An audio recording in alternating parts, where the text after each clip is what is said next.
सुंदरवन के जंगल में टुनटुन चिड़िया रहती थी। टुनटुन चिड़िया बहुत ही गरीब थी।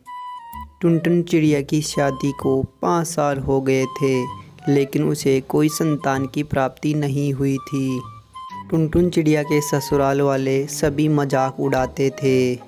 टुनटुन चिड़िया बहुत दुखी हो चुकी थी। टुनटुन चिड़िया का पति कालू राम कौवा कहता है, अरे बेबी, तू मुझे एक जल्दी से बेटा दे। मैं संतान के लिए अब प्रतीक्षा नहीं कर सकता। ए जी, आप ऐसा क्यों कह रहे हैं? क्या मेरे हाथ में है बेटा देना? अगर अपने भाग्य में संतान लिखी होगी तो मेरा बेटा अवश्य होगा, पर आप मुझे ऐसा ना कहें। इस तरह 1 साल गुजर जाता है। एक बार कालू कौवा जंगल में लकड़ी काटने जाता है। वहाँ पर उसकी क्लासमेट चिड़िया रानी चिड़िया वहाँ पर मिलती है। रानी चिड़िया को स्कूल टाइम पर बहुत ज़्यादा पसंद करता था। रानी चिड़िया से कहने लगता है, अरे रानी, क्या हाल चाल है आजकल तुम्हारे? कैसे जिंदगी चल रही है तुम्हारी? सब कुछ ठीक ठाक है ना? अरे अरे, आप शर्मा क्यों रही है मेरे से? मैं तो पहले वाला ही हूँ। ए जी, आप मुझे अपने नंबर दे दीजिए। मुझे ऐसे शर्म आती है, मैं आपसे बात फ़ोन पे कर लूँगी। ठीक है, ये लो मेरे नंबर। फिर रानी चिड़िया कालू कौवे से नंबर लेकर अपने घर की तरफ चली जाती है और वो अपने आप में बहुत खुश हो जाती है। रानी चिड़िया की अभी तक शादी नहीं हुई थी, वह कंवारी ही थी। कालू कौवा भी बिना लकड़ी काटे ही अपने घर की तरफ आ जाता है और रानी चिड़िया के फ़ोन का इंतज़ार करता है। एक दिन कालू कौवे के पास रानी चिड़िया का फ़ोन आता है। हेलो, अरे रानी, रुको रुको, मैं बाहर जाकर बात करता हूँ। घर पे मेरे घरवाली सुन सकती है, इसलिए मैं आपसे बाहर जाकर बात करता हूँ। कालू कौवा रानी चिड़िया से बात करने के लिए जंगल में चला जाता है। कालू कौवा और रानी चिड़िया आपस में फ़ोन पर बात करने लगे। वह दिन प्रतिदिन एक दूसरे से प्रेम करने लगे और दिन भर रातें बात करते रहे।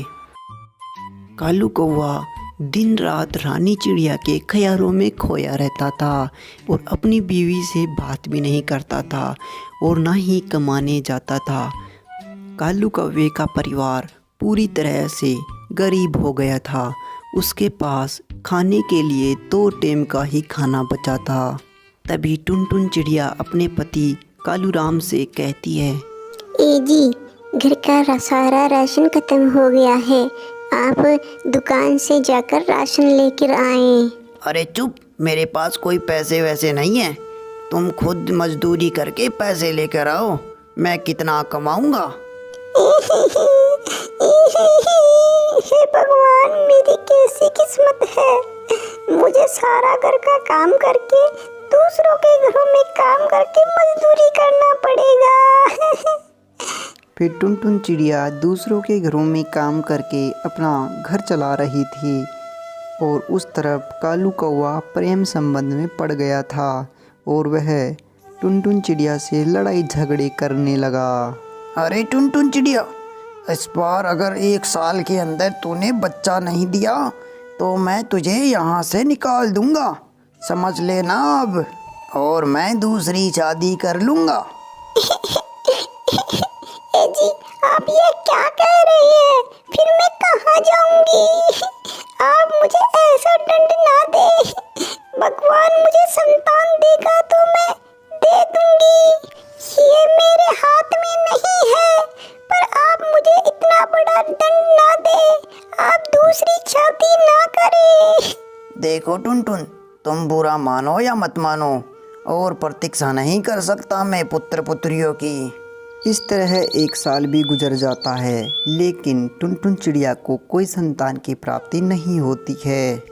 टुनटुन चिड़िया को कालू कौवा अपने घर से निकाल देता है क्योंकि उसे कोई संतान की प्राप्ति नहीं हो रही थी। फिर कालू कौवा रानी चिड़िया से शादी कर लेता है।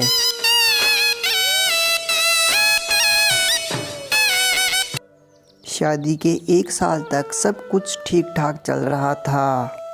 अरे बेबी, यदि हमारे बेटा हुआ तो उसका नाम मैं बंटी रखूँगा, और बेटी हुई तो उसका नाम मैं रानो चिड़िया रखूँगा।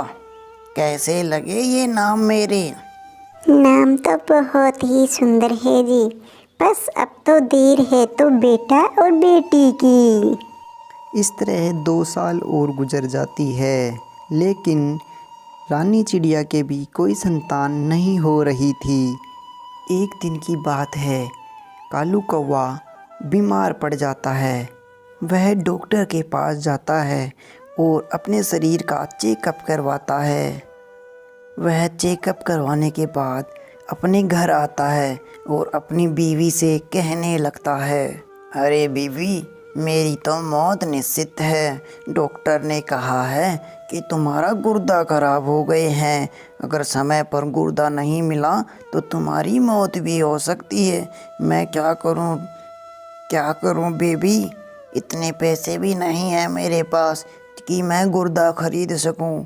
अब तो लगता है मेरी मौत निश्चित है, और ना ही मेरे कोई आगे पीछे संतान है। संतान होना और ना होना मेरे हाथ में कहाँ है, ये तो सब भगवान के हाथ में है। जरूर ही तुम्हें में कुछ कमी होगी, इसीलिए तुमने उस टुनटुन चिड़िया को भी निकाल दिया, और अब मुझे भी नहीं रहना इस घर में।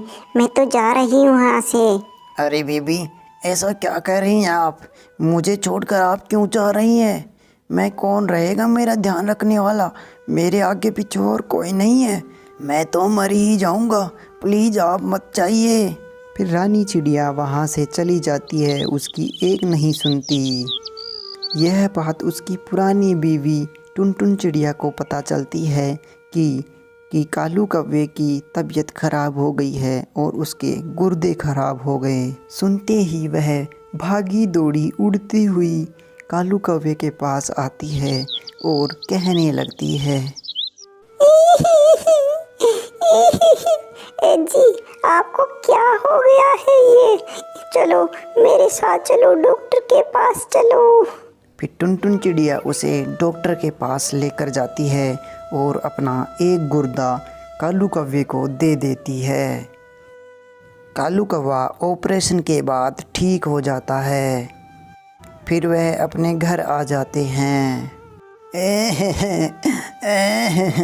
अरे बेबी, मुझे क्षमा कर दे, माफ़ कर दे बेबी। मेरे से बहुत बड़ा पाप हुआ था कि मैंने आपको निकाल कर उस रानी चिड़िया से विवाह किया। मुझे माफ़ कर दे बेबी। अगर आज आप यहाँ नहीं होती तो मेरी मौत निश्चित थी। तुम ही मेरी सबसे प्रेमी हो। मैंने आपको भला बुरा कहकर यहाँ से भगा दिया। ओह ए जी, आप ऐसा मत सोचिए, मैं आपको छोड़कर कहीं नहीं जाऊंगी, चाहे कुछ भी हो जाए। मैं आपके बिना नहीं रह सकती हूँ। इस तरह वह खुशी खुशी रहने लगे और 1 साल बाद उन्हें एक बेटा हुआ। इस तरह उन दोनों की खुशी का कोई ठिकाना नहीं था।